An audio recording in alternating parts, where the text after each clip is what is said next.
அதிகாரம் 4வது வசனத்தை வாசிக்க கேட்போம்.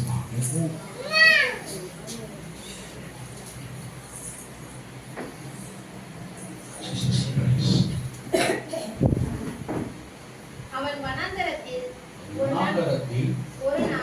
ஒரு நாள் பிரயாணம் போய் ஒரு சூரை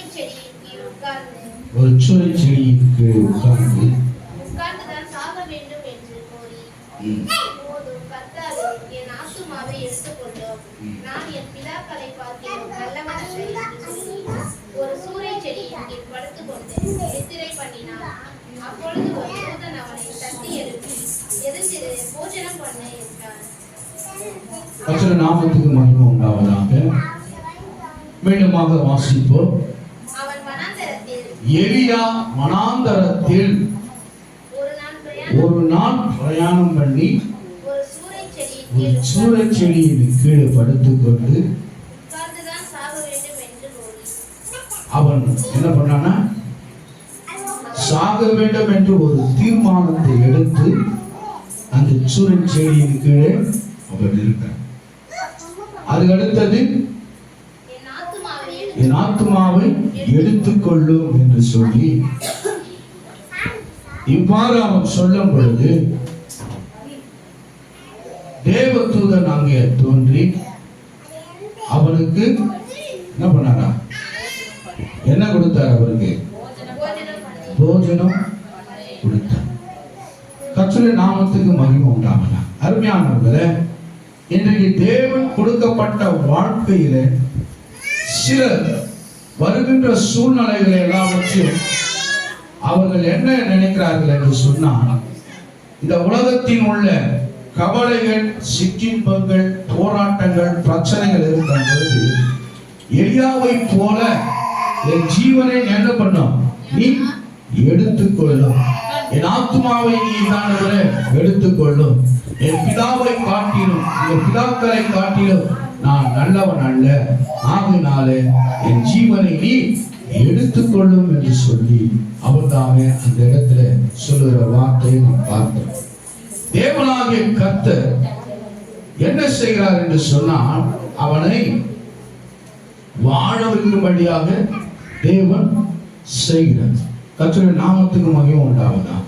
அவன் சொல்றான், ஆண்டவரே, இது போதும், நான் ஜீவித்தது போதும், என் ஊழியம் போதும், எல்லாவற்றும் எனக்கு போதும், என் ஆத்துமாவை எடுத்துக்கொள்ளும் என்று சொல்லி பலரும் இந்த நாளில் அப்படிதான் சொல்லிக் கொண்டிருக்கிறார்கள். கிறிஸ்துக்குள்ள இருந்தாலும் கிறிஸ்துவனுடைய செய்கைகளையும் கிறிஸ்துவோடைய வல்லமையை எல்லாவற்றையும் பார்த்த பொழுது கூட அவர்கள் சொல்லக்கூடிய வார்த்தை என்னென்றால், போதும் ஆண்டவரே, இனிமே நான் உயிரோடு இருந்து என்ன பண்ண போறேன், ஜீவன் எடுத்து பிரச்சனையை தீர்க்க முடியல, என் மனதில் இருக்கிற கவலைகள் ஒரு நாளும் வெளியேறாமல் இருக்கிறது, ஆகினால என் ஜீவனை எடுத்துவிடும் என்று சொல்லி அநேகர் சொல்லிக் கொண்டிருக்கிறார். அதை குறித்து வேதத்திலே நாம் ஒரு சில வசனங்களை நாம் பார்ப்போம். என்னாகும் புத்தகம் 11ஆம் அதிகாரம் 15வது வசனத்தை நாம் பார்ப்போமாக.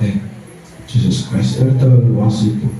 இன்றைக்கு வேதத்தில் உள்ள அனைத்து ஊழியங்களும் பார்க்கும் பொழுது இப்படிதான், போதும் ஆண்டவரே, போதும், இனி நான் உயிரோடு இருப்பது நல்லதல்ல,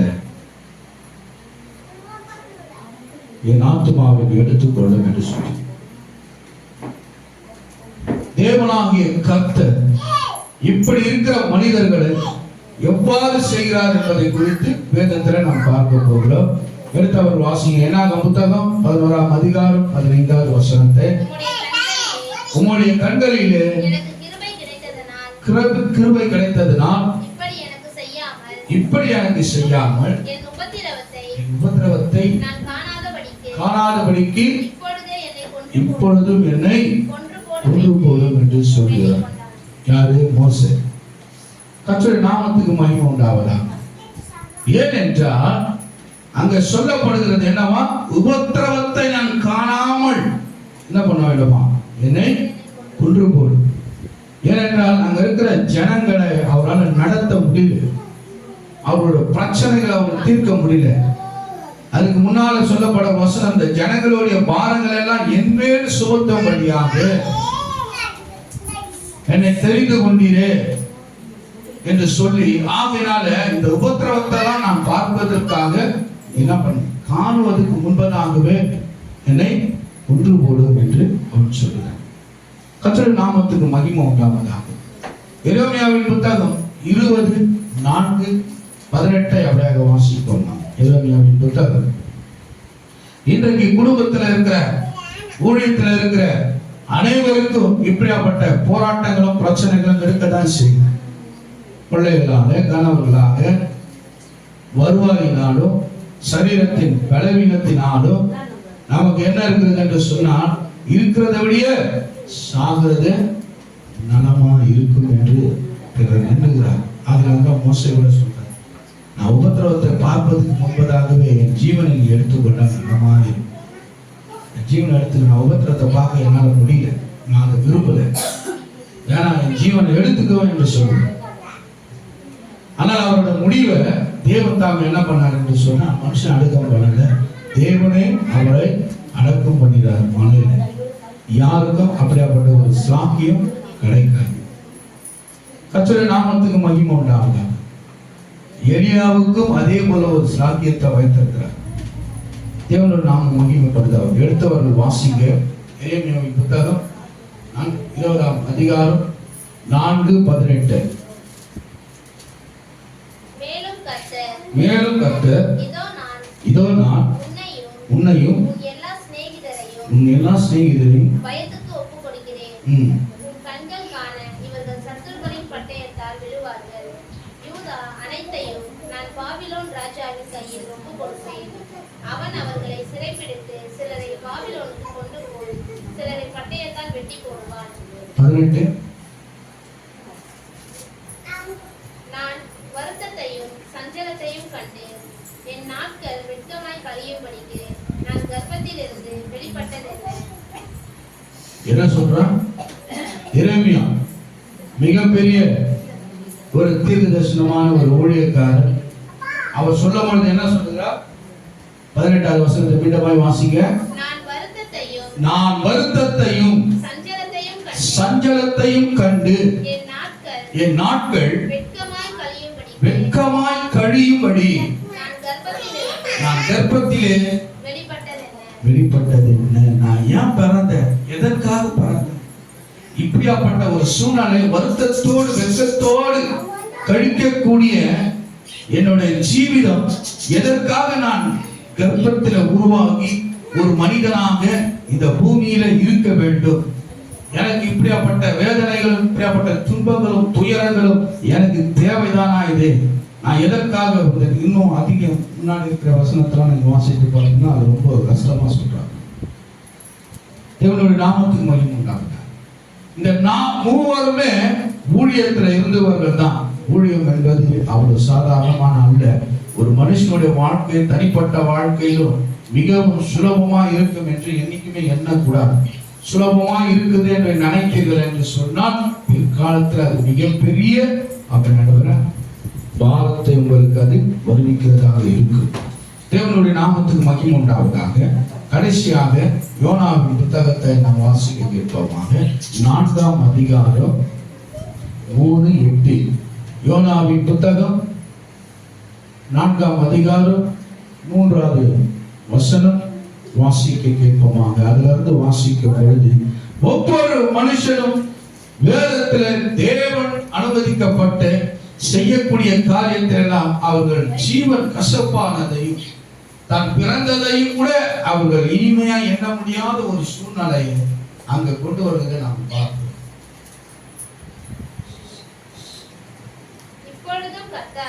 இப்பொழுதும் கர்த்தாவே என் பிராணனை என்னை விட்டு எடுத்துக்கொள்ளும். நான் உயிரோடு இருக்கிறதை பார்க்கிறோம், சாகிறது நலமாய் இருக்கும். இந்த யோனா தீர்க்கதரிசியை தேவனாகிய கர்த்தர் நினைவு பட்டணத்துக்கு அனுப்பி அங்கே ஒரு சுவிசேஷத்தை சொல்லும்படியாக அனுப்பினார். ஆனால் அவருடைய ஊழியத்திலே அவர் சொல்லக்கூடிய அவருடைய வாழ்க்கையில சொல்லக்கூடிய வார்த்தை என்னன்னா, தேவனே இப்பொழுது என்ன பண்ணா, என்னோட பிராணம் எடுத்துக்கொள், என்னோட ஜீவன் எடுத்துக்கொள், நான் உயிரோட இருக்கிறத பார்க்க சாபத்தை கொஞ்சம் நலமா இருக்கும். கர்த்தருடைய நாமத்துக்கு மகிமை உண்டாகட்டும். அருமையானவர்களே, இந்த நாளிலே தேவனாகிய கர்த்தர் 1 ராஜாக்களின் புத்தகம் 19:4 வாசிக்கும் பொழுது, இவன் சாக வேண்டும் என்று சொல்லி அந்த சூரச்செடியின் கீழே எலியாய் படுத்துக் கொண்டார். ஆனால் தேவனாகிய கர்த்தர் என்ன செய்தார் என்று சொன்னால், அவனுக்கு ஒரு தூதரை கொடுத்து தட்டி எழுப்பி அவனுக்கு போஜனம் கொடுத்தார். கர்த்தருடைய நாமத்துக்கு மகிமை உண்டாவதாக. 5வது வசனத்தை அப்படியே வாசிப்போமாக. அது அதிகாரத்தில் 1 ராஜாக்களின் புத்தகம் 19ஆம் அதிகாரம் 5வது வசனத்தை. அந்த போஜனை கொடுத்தார். ஏன்? அவன் சாகும் போது, நான் சாகுறேன், நான் உயிரோடு இருக்க வேணாம், இனிமே என் ஜீவனே எனக்கு தேவையில்லை, என் ஆத்துமாவை எடுத்துக்கொள்ளும் என்று சொல்கிறார். ஆனால் தேவனாகிய கர்த்தர் அவனுக்கு எழுப்பி அவனுக்கு போஜனத்தை கொடுத்தார் என்று சொல்லி பார்க்கிறோம். 5வது வசனத்தை வாசிக்க கேட்போமாக. ஒரு சூரை செடியின் கீழ் படுத்துக்கொண்டு நித்திரை பண்ணினான். அப்பொழுது ஒரு தூதன் அவனை தட்டி எழுப்பி, எழுந்திரு, போஜனம் பண்ணு என்றான். அவன் விழித்து பார்க்கிற போது, இதோ தலையில் சுட்டப்பட்ட அடையும் ஒரு பாத்திரத்தில் தண்ணீரும் அவன் தலைமாட்டில் இருந்தது. அப்பொழுது அவன் புசித்து குடித்து திரும்ப படுத்துக் கொண்டான். கர்த்தருடைய தூதன் திரும்ப இரண்டாம் தரம் அவனை தட்டி எழுப்பி எழுந்திரு, போஜனம் பண்ணு, நீ பண்ண வேண்டிய பிரயாணம் வெகு தூரம் என்று.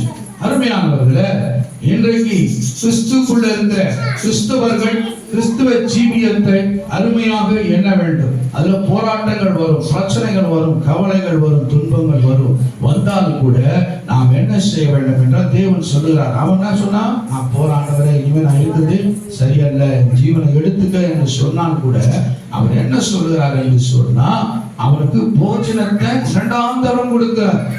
அந்த பலப்படுத்துகிறார். அந்த ஜீவன் தோழ்ந்து போகிறதும் அந்த ஆத்மா தோழ்ந்தெடுக்கிறதும் சம்பூர்ணம் அடையும்படியாய் செய்கிறார். அது மட்டுமல்ல, நீ பண்ணக்கூடிய பிரயாணம் எவ்வளவு தூரம் இருக்குது, இன்னும் நீ நல்ல வாழ வேண்டிய வாழ்க்கை இருக்கிறது, கர்த்தருக்காக செய்ய வேண்டிய நன்மைகள் இருக்கிறது, கர்த்தருடைய ஆலயத்துக்காக நீ ஜீவிக்க வேண்டும், கர்த்தரை ஆராதிப்பதற்காக ஜீவிக்க வேண்டும் என்று சொல்லி தேவன் உன்னை மீண்டுமாக பலப்படுத்துகிறத காண்பிட்டு. கர்த்தருடைய நாமத்துக்கு மகிமை உண்டாவதாக. நாம தான் என்ன நினைக்கிறோம், இனி நம்மால ஜீவிக்க முடியாது, இன்னைக்கு இறந்து போறது நமக்கு நலமா இருக்கும் என்று நினைக்கிறோம். கர்த்தருடைய நாமத்துக்கு மகிமை உண்டாகும். அருமையான வேதத்துல பார்க்கிறோம், சில குடும்பத்துல இருக்கிறவர்கள் அவங்க நம்ம விட்டு போனால் கூட கர்த்தர் நம்மை வாழ வைக்கிறவரா இருக்கிறார். ஹல்லேலூயா. கர்த்தருடைய நாமத்துக்கு மகிமை உண்டாகும். சில பிள்ளைங்க அப்படிதான் நினைக்கிறாங்க, என் கணவர் என்னை விட்டு போயிட்டாங்க, என் மனைவி என்னை விட்டு போயிட்டாங்க, இனி நான் இருப்பது சரியல்ல என்று சொல்லி சில தவறான தீர்மானங்கள் எல்லாம் எடுக்கிறார். வேதத்துல பார்க்கிறோம், விதவிகள் இருக்கிறார்கள். இதே எலியாவும் எலிசாவெல்லாம் கண்டிருக்கிறார்கள். அவர் பார்க்கிறார், 2 விறகு பொறுக்கிட்டு இனிமே என்ன இல்ல, பஞ்சத்துல எங்களால ஜீவிக்க முடியல என்று சொல்லி இருக்கிறார்கள். ஆனா தேவனாகிய கர்த்தர் அவர்களையும் வாழ வைத்தார். ஹல்லேலூயா. பஞ்சகாலம் தீர்ற வரைக்கும் வாழ வைத்தார். ஒரு ஊழியக்காரனுடைய மனைவி 2 குமாரர்கள் இருந்தார்கள். அவர்களுக்கு கடன் பிரச்சனை. ஆனால் இருந்தாலும் அவங்க என்ன பண்ணாங்க, நாங்க என்ன பண்ண போறோம் தெரியல, 2 பிள்ளைகளை அடிமைகளாய் கொண்டு போகும்படியாக என் கடன் கொடுத்தவன் என்ன அந்த 2 பிள்ளைகளை கூட்டி கொண்டு போகிறான் என்று சொன்னாலும், அந்த விதவி என்ன பண்ணாருன்னா, அந்த ஊழியக்காரர் இறந்துட்டு அதனால அந்த அம்மா அந்த கடத்தினால 2 பிள்ளைகளை அடிமைகளாய் கொண்டு போறாங்க. வழக்கம் ஆதி நாட்களிலே ஆவியானவர் கொண்டு போறேன் என்று சொன்னாலும் அவர்களையும் வாழ வைக்கும்படியாக கலசத்துல எண்ணெய் குறையாமல் அதை விற்று கடனை தீர்க்கும்படியான காரியங்களை கர்த்தர் செய்தார். இது எதற்காக சொல்லுகிறேன்னா, சாகுறேன் என்ற முடிவோடு இருக்கும் பொழுது, அந்த எண்ணம் வரும் பொழுது, அப்படியாப்பட்ட ஒரு வாழ்க்கையை நாம் கொண்டு போகும் பொழுது, தேவனாகிய கர்த்தர் நம்மை வாழ வைக்கும்படியான வழிகளை கர்த்தர் செய்ய வல்லவராக இருக்கிறார். ஹல்லேலூயா. சில நேரங்களில் நாம் அவர் விட்டு விலகுகிறோம். அவர் செய்யணும் என்று நினைக்கிற நேரத்தில் என்ன பண்றீங்க, நாம விட்டு விலகிறவர்களா இருக்கிறோம். அதுதான் இங்க பார்க்கிறோம். என் ஜீவன் போதும் ஆண்டவரே, என் ஆத்துமாவை எடுத்துக்கொள்ள, இனி வாழ்வதற்கான எனக்கு எந்த விதமான நன்மை கிடையாது என்று சொல்லி அவன் சொல்லும் பொழுது அவன் சொல்லுகிறார், இன்னும் நீ வெகு தூரம் பயணம் பண்ண வேண்டியது இருக்குது, உன் வாழ்க்கை இதோடு முடிய போறது அல்ல என்று சொல்லி அவனுக்கு தேவனாகிய கர்த்தர் அவரை கொண்டு போனார். இன்னும் வாழ்ந்து இருக்கிறார், இன்னும் சாகல. எலியா சாகவே இல்லை, இன்னும் ஜீவனோடு இருக்கிறார். எலியாவுக்கு மரணமே இல்லை. ஆனால் அவர் சொல்லுகிறார், என்ன சொல்லுகிறார்? என் ஆத்துமாவை நீ எடுத்துக்கொள்ளும் என்று சொல்லி. வெளிப்படுத்துதல பார்த்தீர்கள் என்று சொன்னால் கிறிஸ்துவின் வருகைக்கு முன்னே அவர்கள் எலியாவும் மோசையும் இருவரும் 2 பேர் உயிரோடு திரும்ப இந்த பூமிக்கு வருவார்கள். வந்து அவர்கள் உபத்திரவப்பட்டு அதுக்கு பிற்பாடு அவர் இறந்து மரித்து பின்பும் அவர்கள் பரலோகத்தை எடுத்துக் கொள்வார்கள் என்று வேதத்தில் எழுதப்பட்டிருக்கிறது. வெளிப்படுத்துதலில் எழுதப்பட்டிருக்கிறது. 2 மனிதர்கள் உயிரோடு போனவர்கள் யார்? ஒன்று ஏனோக்கு, இன்னொன்று எலியா. நாம தான் சொல்றோம், சாகணும், செத்துடணும், இனிமே உயிரோடு இருக்க கூடாது. நமக்கு பிரச்சனை தலைமையில இருக்குது, மண்டை வெடிக்குது, என்ன செய்யுது தெரியல. இப்ப நம்ம பார்த்த ஒவ்வொரு அதிகாரத்திலும் ஒவ்வொரு மனுஷனும் சொல்லுகிறான், உபத்திரவத்தை பார்க்கறதை காட்டிலே என் ஜீவனை எடுத்துக்கொள்வது நலமா இருக்கும் என்று சொல்லுகிறார். இங்க யோனா சொல்லுகிறார், கர்ப்பத்தில் இருந்து மொழி தான் பரவாயில்ல, இப்படிப்பட்ட காரியத்தில் நான் பார்க்காத இருந்திருப்பேன். இன்னைக்கு அநேகர் அப்படி சொல்லிக் கொண்டிருந்தாலும் தேவனாகிய கர்த்தர் எலியா சொல்ல, என் ஆத்துமாவை எடுத்துக்கொள்ளும், இன்னும் உயிரோடு இருக்கிறார். ஹல்லேலூயா. இன்னும் உயிரோடு இருக்கிறார், இன்னும் சாகல. கிறிஸ்துவின் வருகைக்கு முன்பதாக அவர் சொன்னார், கிறிஸ்துவின் வருகைக்கு முன்பதாக 400 ஆண்டுகளுக்கு முன்பதாகவே எலியா சொன்னார், என் ஆத்துமாவை நீ எடுத்துக்கொள்ளும் என்று சொல்லி. இன்றைக்கு 2024, அது ஒரு நாளை கூட்டினால் 2028 வருஷம். இன்னும் எலியா உயிரோடு இருக்கிறார். கிறிஸ்து வந்த பிற்போது உபத்திரவ காலத்திலே எலியாவையும் ஏனோக்கையும் பூமிக்கு திரும்ப அனுப்புவார். அனுப்பின உடனே அவங்க இருவரும் உபத்திரவப்பட்டு செத்து கிடக்கிறத அவர் எல்லாரும் பார்ப்பார்கள் என்று வேதத்தில் எழுதியிருக்கிறது. வானமும் பூமியும் ஒழிந்து போனாலும் என் வார்த்தைகள் ஒன்றும் மாறுவதில்லை. ஹல்லேலூயா. ஆகையால அவர் சாகரம் என்று முடிவெடுத்து சூரிய செடியினை கீழே படுத்திருந்த அவரை தேவனாகிய கர்த்தர் இன்னும் வாழ வைத்துக் கொண்டிருக்கிறார். இன்னும் சாகர உயிரோடு இருக்கிறார். நீங்க எல்லாம் நிச்சயமாகவே இந்த வார்த்தையை கேள்விப்படுவீங்க. அது மட்டுமல்ல, பூமியில இருக்கிற அனைத்து கண்களும் என்ன பண்ணுமா? ஏனோக்கையும் எலியாவும் 2 பேரும் பூமியில மரித்து கிடக்கிறதை எல்லா கண்களும் பார்க்கும் என்று வேதம் எழுதியிருக்கிறது. அப்படி என்றால் எலியா சொன்னார், என் ஆத்துமாவை நீ எடுத்துக்கொள்ளும் என்று சொன்ன பொழுது தேவனாகிய கர்த்தர் அப்படி செய்யாமல் அவர் எப்படி எடுத்துக்கொள்ளப்பட்டாரு? அவர் எப்படி எடுத்துக்கொள்ளப்பட்டாரு தெரியாது உங்களுக்கு யாருக்குமே? ஏன் யாருக்கும் தெரியாது?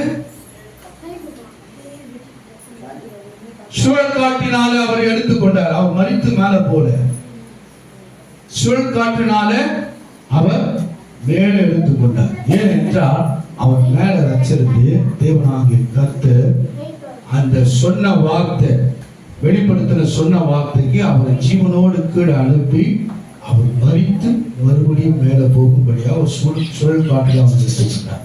ஏனோக்கு தேவனோடு சஞ்சரித்துக் கொண்டே இருந்தார். ஆதியாகமம் புத்தகத்தை நீங்கள் வாசித்தீர்கள் என்றால் ஏனோக்கு என்ன பண்ணாரா? சஞ்சரித்துக் கொண்ட தேவனை ஸ்தோத்தரித்தே கொண்டு இருந்ததுனால அவர் அப்படியே மறைஞ்சிட்டார். அவர் எங்க போனார், ஏது போனார் யாருக்குமே தெரியாது. ஆகையால அவரும் சாகல, அவரும் உயிரோடு இருக்கிறார். கர்த்தருடைய நாமத்துக்கு மகிமை உண்டாகட்டும். எதற்காக இதை சொல்றேன்னா, நீங்க சாகணும்னு தீர்மானம் பண்றீங்க, கர்த்தர் உங்களை வாழ வைக்கணும் என்று கர்த்தர் தீர்மானம் பண்றார். ஹல்லேலூயா, ஹல்லேலூயா. யாருக்கும் விருப்பமே இல்லை போடுது, செத்து போயிடாம முடிவு போடுங்க. அதனால யாரும் வாயை திறக்க மாட்டேங்க. தேவனுடைய நாமத்துக்கு மகிமை உண்டாகட்டும். நீங்க சொன்னாலும் நீங்கள் முடிவெடுத்தாலும் தேவனுடைய சித்தம் எதுவோ அதுதான் நடக்கும். ஹல்லேலூயா. கர்த்தருடைய நாமத்துக்கு மகிமை உண்டாகட்டும். எத்தனை தடவை நாம மரித்து போகணும் என்ற முயற்சி எடுத்தாலும் சரி, தேவனுடைய அன்பு நம்ம மேல் ஊற்றப்பட்டிருந்தால் நிச்சயமாகவே அது விஷமாக்கி நீங்கள் குடித்தாலும் அது உங்களுக்கு பிரயோஜனப்படாது. ஹல்லேலூயா. ஆமா, அந்த விஷம் கூட உங்களுக்கு ஒண்ணுமே பண்ணாது. தேவனுடைய சித்தம் இல்லாமல் உங்களுடைய ஜீவன் போகாது. நீங்க எத்தனை முறை எத்தனையோ பேர் இப்படிதான் முடிவெடுக்கிறாங்க. இருக்கிறபடி சாதனை ஒவ்வொரு நாளும் உயரத்தோடு பாரத்தோடு வேதனையோடு நான் அனுபவித்துக் கொள்கிறேன். தாவீது சொல்லுகிறது போல, என் கண்ணீரினாலே என் தலையணையை நினைத்தேன், என் கண்ணீரினாலே என் கட்டிலையும் நினைத்தேன். இப்படியாப்பட்ட சூழ்நிலைகள் இருந்தாலும் தேவனாகிய கர்த்தர் உங்களை வாழ செய்கிறவராக இருக்கிறார். ஹல்லேலூயா. விசுவாசிக்கிற யாவரும் சொல்லுங்க. விசுவாசிக்கிற யாவரும் சொல்லுங்க. மரித்து போகிறேன் என்று தீர்மானம் எடுத்த எலியாவை தேவனாகிய கர்த்தர் இன்னும் ஜீவனோடு வைத்தார். கிறிஸ்து வருகைக்கு முன்பதாக ஒரு 400 வருஷத்துக்கு முன்பதாக எலியா இப்படியாப்பட்ட ஒரு தீர்மானம் எடுத்தார். கிறிஸ்து வந்து இப்போ 2024 கிமு கிபி ரெண்டுத்துக்கும் நீங்க கம்பேர் பண்ணி பார்த்தீங்கன்னா இவ்வாறு டிஃபரெண்ட் வரும். இப்போ 2800 ஆண்டு வருஷம் வரைக்கும் எலியாக உயிரோடு வைத்திருக்கிறார் என்று சொன்னால், உன்னுடைய காரியத்துல தேவனாகிய கர்த்தர் நிச்சயமாய் நிறைவேற்றவும் உன்னுடைய காரியத்தை பூரணப்படுத்தவும் உன்னை பூரணமாய் நடத்தவும் ஆசீர்வதிக்கவும் பலப்படுத்தவும் அவரால் முடியும் என்பதை நீங்கள் நன்றாக தெரிந்து கொள்ள வேண்டும். ஹல்லேலூயா. எத்தனையோ பேர் அப்படிதான் தவறாக எண்ணி தன்னோட வாழ்க்கையை மிகவும் நாசனம் பண்ணி கொண்டிருக்கிறார். பிசாசு கொடுக்கிற ஆலோசனை, பிசாசு கொடுக்கிற யோசனை, அதை எண்ணி அவங்க என்ன பண்றாங்க, தன் ஜீவனை வாய்த்துக் கொள்கிறார். நாமத்துக்கு அது வேதனை இருந்து கொண்டிருந்தாலும் சரி, வேதனை இருந்து கொண்டிருந்தாலும் சரி, கர்த்தர் இதுல இருந்து என்ன பண்ணுவார், விடுவிப்பார் என்ற அவர்களோட நோக்கத்தோடு தேவனுடைய நாமத்துக்கு மகிமை உண்டாகும். நிச்சயமா தேவனாகிய கர்த்தர் அப்படி அவர் செய்ய வல்லவராக இருக்கிறார். எத்தனை பேர் விசுவாசிக்கிறீங்க? எத்தனை பேர் விசுவாசிக்கிறீங்க? வேதனை வருது, வலி வருது, வியாதியா இருக்குது, எது இருந்தாலும் சரி, அச்சடி நாமத்துக்கு மகிமை உண்டாகும். அருமையானவர்களே, நன்றாக கவனித்துக் கொள்ளுங்கள். யூதாசு தானே அவன் முடிவு எடுத்துட்டான். என்ன எடுத்துட்டானா, நான் போய் என்ன பண்ண போறேன், தற்கொலை பண்ணிட்டு இயேசு கிறிஸ்துவை காட்டி கொடுத்துட்டேன், ஆகினால நான் போய் என்ன பண்ண போறேன், தூக்கு மாட்டிட்டு சாக போறேன்னு சொல்லி ஒரு வாங்கின காலி ஒரு இடத்துல அவன் போய் என்ன பண்ணான், தூக்கிட்டு நாட்டுக்கிட்டு செத்தான் என்று வேதத்தில் எழுதியிருக்கிறார். அதே பேதுரு அதே போலதான் மறுதளித்தார். ஆனால் அவரை மறுதளித்த உடனே அவன் உணர்ந்தான், தேவனாகிய கர்த்தர் அவருக்கு அந்த முடிவு இல்லை. ஆகையால் நான் சொல்லுகிறேன், இன்றைக்கு அவர் பரலோகம் போக முடியாது. ஏனென்றால் அவர் தூக்கிட்டு தற்கொலை பண்ணி இறந்த யூதாஸ் அவர் போக முடியாது. ஆனால் மறுதளித்த பேதுரு மனம் திரும்பினால் பரலோகத்துக்கு போவதற்கு வாய்ப்பாக. இன்று அருமையான கிறிஸ்தவ பிள்ளைகள் யாவருமே அப்படிப்பட்ட தீர்மானத்தை எடுக்காதீங்க, யாரும் எடுக்க மாட்டீங்க என்று நான் நினைக்கிறேன். நிறைய பேர் அந்த மாதிரி செய்து கொண்டிருக்கிறார்கள். நிறைய கிறிஸ்தவர்கள் அல்லாதவர்கள் கூட அப்படி பண்ணிட்டு இருக்கிறாங்க. நாம இவ்வளவு நாள் ரட்சிக்கப்பட்டு ஞானஸ்நானம் எடுத்து எல்லாம் பண்ணிட்டு இந்த மாதிரி ஒரு சூழ்நிலை ஆகும் பொழுது நமக்கு அது பிரயோஜனமற்றதா இருக்கிறது. நாம் எதற்காக ஆராதிக்கிறோம், எதற்காக கிறிஸ்துவை பின்பற்றுகிறோம், எதற்காக கிறிஸ்துவை நேசிக்கிறோம், கடைசி வரைக்கும் எலியாவை போல சாகாமல் அங்கு இருக்கும்படியாக. ஹல்லேலூயா, ஹல்லேலூயா. பாதி நாள் அவரை பின்பற்றி பாதி நாள் இப்படி கிறிஸ்துவிட்டு விலகி வாழ்க்கையை தாறுமாற ஆக்கி கொண்டு, அதனால வேதம் சொல்லுகிறது, என்ன சொல்லுகிறார் என்றால், ஆண்டவர் சரீரத்தை கொள்பவர்களுக்கு நீங்க ஒரு காலமும் பயப்பட வேண்டாம், நீ ஆத்மாவை கொள்வதற்கு தான் பயப்பட வேண்டும். அப்படி என்றால் என்ன, சரீரத்தை கொன்றாலும் கொன்று போடட்டும், ஆனால் உன்னோட ஆத்மா அவனோட சிறப்பாய் வாழும் என்பதுதான் அதனுடைய அர்த்தம். அதனால் அருமையானவர்களே, நீங்கள் யாவரும் சரி, உங்களுக்கு பல சூழ்நிலைகள் வரட்டும், தேவனை மாத்திரம் சார்ந்திருங்கள், தேவனை மாற்றம் பற்றி கொண்டிருங்கள். நிச்சயமா தேவனாகிய கர்த்தர் உங்களை சாகாமல் வாழ வைப்பார். ஹல்லேலூயா. ஒரு காலகட்டம் உண்டு, ஒரு தீர்மானம் உண்டு. எலியாவை கூட நான் வரைக்கும் வச்சிருக்கிறார் என்று எதுக்காக சொல்றேன்னா, அவன் தீர்மானம் பண்றான், என் ஆத்துமா எடுத்துட்டா நல்லா இருக்கும், நான் மறுத்து போயிட்டா நல்லா இருக்கும், இந்த வேதனை தேவையில்லை. இந்த அதிகாரத்துல நம்ம பார்த்த ஒவ்வொரு ஊழியக்காரருடைய ஒவ்வொரு வாழ்க்கையிலும் அவன் சொல்றது என்ன, நான் பிறக்காம இருந்தா நல்லா இருக்கேன், நான் ஏன் உபத்திரவத்தை காண்பதற்காக நான் பிறக்கணும். இப்படி பல காரியத்தை சொல்லி கொண்டிருந்தால் கூட தேவனாகிய கர்த்தர் அவர் இருக்க செய்தார். ஒரு காலகட்டம் தன்னுடைய வார்த்தையை நிறைவேற்றும்படியாக, தம்முடைய கொடுத்த ஊழியத்தை நிறைவேற்றும்படியாக, அவருக்கென்று நியமிக்கப்பட்டதுக்காக அவர் சாகாமல் சுழல் காற்றில் அப்படியே எடுத்துக்கொண்டு அவர் தக்க வைத்திருக்கிறார். ஆனால் அவருக்கென்று ஒரு நேரம் சாகக்கூடிய ஒரு சூழ்நிலையை கொண்டு வரும் பொழுது தேவனாகிய கர்த்தர் மீண்டுமாக ஒரு பூமிக்கு அனுப்புகிறார். அப்ப அங்க மறித்து மீண்டுமாக ஒரு பரலோகம் அவருடைய ஆத்மா செல்லும்படியாக கர்த்தர் செய்திருக்கிறார். நீங்களே முடிவு பண்ணாம, நீங்களே தீர்மானம் பண்ணாம, உங்க கஷ்டத்திலும் பாரத்திலும் இப்படியாப்பட்ட காரியத்தை நீங்கள் தீர்மானம் பண்ணாமல் தேவனுடைய சித்தத்தில் தேவனுடைய காரியம் நிறைவேறுவதற்காக நீங்கள் காத்திருங்கள். நிச்சயமா தேவனாகிய கர்த்தர் எலியாவை அவன் ஜீவிக்க செய்தவர் இந்த நாளிலே உங்களையும் ஜீவிக்க செய்வார். எத்தனை பேர் விசுவாசிக்கிறீங்க? போராட்டம் எசேபேல் அவனை கொன்று போடும்படியாக செய்தார். எசேபேல் நாளைக்கு இதே நேரத்தில் உன்னை கொன்று போடுவேன் என்று சொன்ன சூழ்நிலையில தான் அவன் சூரச்செடி கீழே போய் படுத்துக் கொண்டார். இன்றைக்கு உங்களுக்கு எதிர்பார்க்கிற எந்த விதமான மனிதர்களுக்கு முன்பதாக கர்த்தர் உங்களை நிலையா நிற்க வைத்து உங்களை வாழ வைக்கும்படியா கர்த்தர் கிருபை செய்வாராக. எத்தனை பேர் விசுவாசிக்கிறீங்க? எத்தனை பேர் விசுவாசிக்கிறீங்க? ஆண்டவர் ஒரு அற்புதத்தை செய்ய வேண்டும் என்றால் இதை செய்ய எனக்கு சித்தம் உண்டு என்று விசுவாசிக்கிறீயா என்று கேட்கிறார். ஆமாண்டவரே, இதை செய்ய உனக்கு சித்தம் இருக்கிறது என்று சொல்லி நான் விசுவாசிக்கிறேன் என்று சொன்ன பொழுதுதான் அற்புதம் நடக்குது. ஹல்லேலூயா. அதே போலதான் தேவன் உங்களுக்கு அவனை செய்வார். இதை செய்ய அவனோட தேவனுக்கு அவனோட சித்தம் இருக்கிறது என்று விசுவாசித்தால் நிச்சயமா தேவன் செய்வார். நாம் யாரும் கண்களை மூடி கர்த்தரை நோக்கி பார்ப்போமாக.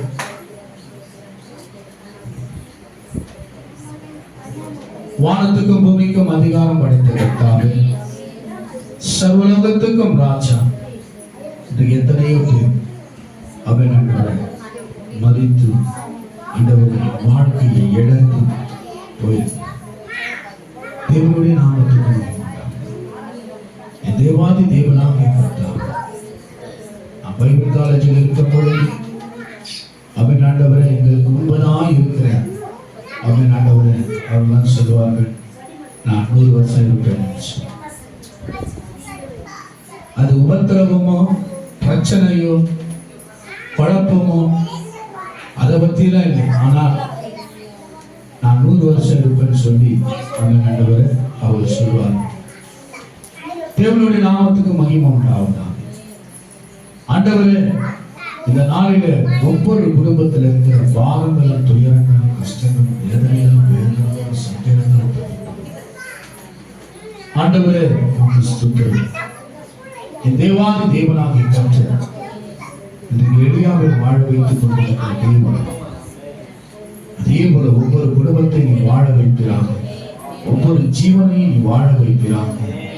நீ செய்ய வல்லவராக ஆத்மாவை எடுத்துக்கொண்டு போதும் ஆண்டவரே, பிதாக்களை பார்க்கிறோம் நான் நல்லவன் அல்ல, என் ஆத்மாவை எடுத்துக்கொள்ளும் என்று சொன்ன பொழுது அவனை தட்டி அவனுக்கு போஜனம் கொடுக்கிறார். ஏன் நீ வாழணும், நீ பண்ண வேண்டிய பிரயாணம் ரொம்ப தூரமா இருக்கிற, உன் வாழ்க்கையில நீ சாதிக்க வேண்டியது நிறைய இருக்கிறது, உன் வாழ்க்கையில நீ செய்ய வேண்டிய நன்மைகள் இருக்கிறது. அவன் ஆண்டவர் கர்த்தர் அப்படி செய்கிறவனா இருக்கிறார். இன்றைக்கு உன்னை அடிக்க பல பேர் திட்டம் பண்ணலாம், விசுவாசினால் ஒரு தீர்மானம் பண்ணலாம். எசேபேல் அப்படித்தான் அவர்கள் செய்தார். உன்னை அடுத்து இந்த நேரத்திலே, நாளை இந்த நேரத்திலே உன் பிராணை நான் எடுப்பேன் என்று சொல்லி அவன் அநேக தீர்க்கதரிசிகள் செய்தது போல உனக்கும் நான் செய்வேன் என்று சொன்ன பொழுதோ அவன் ஆண்டவர் கர்த்தர் விடவில்லை. அவர்களுக்கு முன்பதாக தேவன் இன்னும் வாழ வைத்துக் கொண்டிருக்கிறார். அல்லேலூயா. அதே போல உங்களுக்கும் அவர் செய்ய வல்லவராக இருக்கிறார் என்று நான் நம்பி அவரை ஸ்தோத்திரிக்கிறேன். இன்னைக்கு பிசாசு உங்களுக்கு அநேக விதமான வியாதிகளை கொடுத்திருக்கிறார். இதை கொண்டு இந்த வேதனையை என்னால் தாங்க முடியல, நான் சாகிறதே நலமாக இருக்க வேண்டும் என்றாதீர்கள். கர்த்தர் தீர்மானத்தின்படிதான் நமக்கு நடக்கும். அல்லேலூயா. ஆமென். ஆண்டவர் அது வரைக்கும் என்ன பண்ண வேண்டும்? சோர்வடைந்தாலும் சூரியச்செடியின் கீழே படுத்தாலும் கப்பலினுடைய அடித்தட்டில படுத்தாலும் ஆமென் ஆண்டவர் வட்டாந்தரையிலே ஆமென் ஆண்டவர் எரேமியாவுக்கு தான் மிகப்பெரிய ஒரு ஆமென் ஆண்டவர் ஒரு தேசாவை அந்த இடத்துல வைத்து அந்த ஆமென் பாத்திரத்துக்கு முன்பதாக ஒரே பக்கமாய் நீ உட்கார்ந்திரு என்று சொல்லி வெயில்ல சொல்லுகிறார். அப்புறம் முகத்தை திருப்பாமல் அவன் அந்த பாத்திரத்துக்கு நேராக அவனுடைய முகத்தை அவன் ஆண்டவரே காட்டிக்கொண்டு வெயில்ல உட்கார்ந்து கொண்டிருக்கிறார். ஏனென்றால் அந்த தேசத்துக்கு நேரிடுவதை இப்படியாக நான் செய்வேன், அதை யாராலும் திருப்ப முடியாது என்பதற்காக அந்த ஊழியக்காரனை எரேமியாவை தான் சொல்றார். இந்த உபத்திரவத்தை காணும் இப்படிப்பட்ட சூழ்நிலையில இருக்கிறதோடைய மரித்து போகுதே நலமா இருக்கும் என்று சொல்லி, ஆனாலும் தேவனாகிய கர்த்தர் அவர்களை யாரு நல்லவரை மறிக்காதபடி தெய்வம் செய்து அவன் நல்லவரை வழிநடத்திக் கொண்டிருக்கிறார். அவர் மரித்து போயிருந்தா என்ன இருக்கும்? இன்றைக்கு பரதேசியில இருக்க முடியாது, பரலோகத்துல நாம் போய் இருக்க முடியாது. கர்த்தருடைய சித்தத்தின்படி செய்ய தேவ தாமங்கள் குடும்பத்தை யாவரையும் ஆசீர்வதிப்பார். இந்த வழி இருந்தால் கூட கர்த்தரிடத்தில் ஜெபம், ஆண்டவரை நீ சொல்லி இருக்கிறீரே என் பலவீனத்தில் உன் பலன் பூரணமாய் விளங்கும் என்று சொல்லியே ஆண்டவரே ஸ்தோத்திரம் ராஜா. அவன் ஆண்டவர் இந்த வாயினாலும் கூட அவன் ஆண்டவர் அசட்டை பண்ண மாட்டேன். ஆண்டவரே கர்த்தாவே நீ சொன்ன வார்த்தையை நான் நினைவு கூர்ந்து ஜெபிக்கிறேன். என் பலவீனத்தில் உன் பலன் பூரணமாய் விளங்கும் என்று சொல்லியே இந்த வேதனை எனக்கு ரொம்ப வேதனையா இருக்கிறது, இந்த வழி எனக்கு ரொம்ப ஆண்டவரை சஞ்சலத்தை கொடுக்கிறது, என்னால நிம்மதியை சாப்பிட முடியல ஆண்டவரே, என்னால தூங்க முடியல.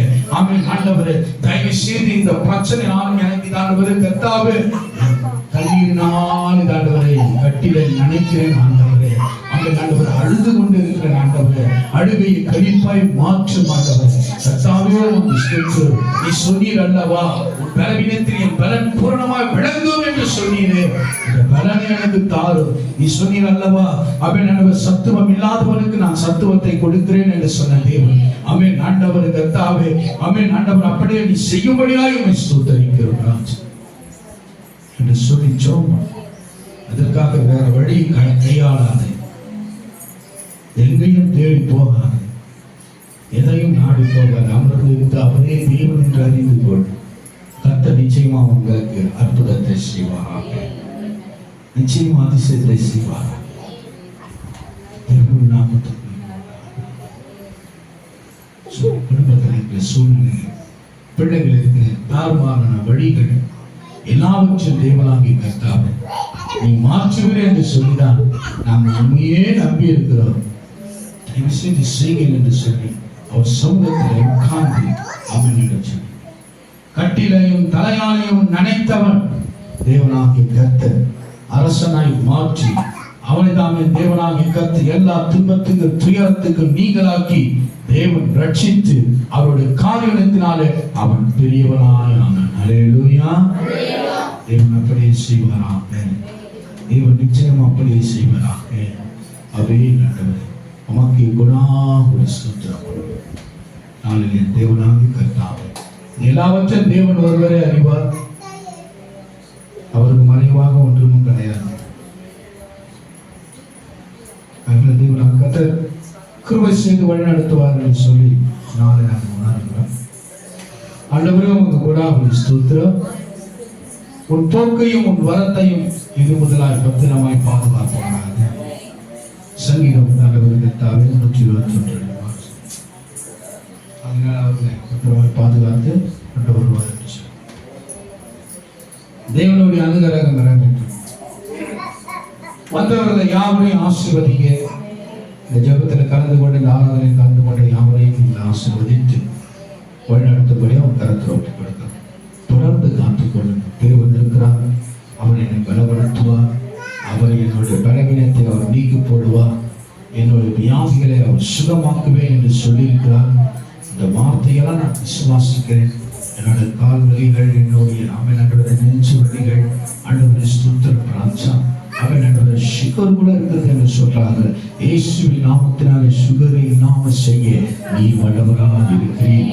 அவன் ஆண்டவர் கர்த்தாவே ஸ்தோத்திரம். பிரஷர் இருக்கிறது என்றாங்க. இயேசுவின் நாமத்தினாலே அவைகளெல்லாம் நாடு வழிக்கு செய்ய நீ வல்லவராக இருக்கிறீர். நிச்சயமா ஆண்டவரே இந்த மருந்துகள்னால மாத்திரையில நான் மாத்திரம் அல்ல, ஆமென் ஆண்டவரே, உம்முடைய வார்த்தை என் வாயிலிருந்து புறப்பட்டாலே நான் பிழைப்பேன் என்று சொல்லியிருக்கிறீரே.